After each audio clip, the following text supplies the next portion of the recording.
သူတော်ဘာကိုစိတ်ပင်ပန်းအောင်လှုပ်ဆောင်နေပြီဆိုကြတဲ့အရင်ဆုံးဆင်းရဲမှာဘာလို့လဲ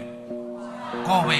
ဒါပေမဲ့ကိုစိတ်ချမ်းသာတဲ့လူဖြစ်ချင်ရင်သူတော်ဘာကိုစိတ်လည်းမဆင်းရဲစေနဲ့ကိုလည်းမဆင်းရဲစေနဲ့ဘာလို့ဆုံးမှာတော့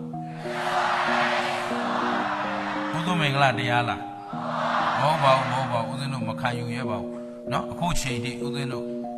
အနှစ်20ရှိပြီဦးသူမင်္ဂလာတရားဟောနေတာ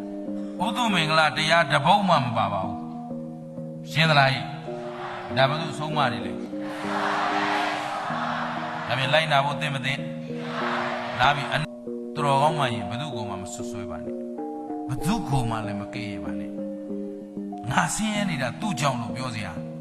မလိုပါဘူးငါတို့ကိုယုံမှနေတာသူတို့လို့ကဲ့ရဲ့စရာလဲ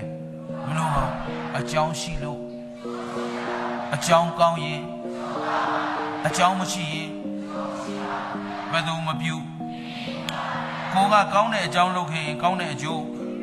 လာမှာဖြစ်တဲ့အတွက်ဘယ်သူမှဆွဆွဲစရာဘယ်သူကိုမှကဲ့ရဲ့ပုတ်ခတ်စရာဒါကြောင့်ဘုရားရဲ့တပည့်သားတာဝကခေါင်းမှန်ရင်မဆွဆွဲနဲ့မကဲ့ရဲ့နဲ့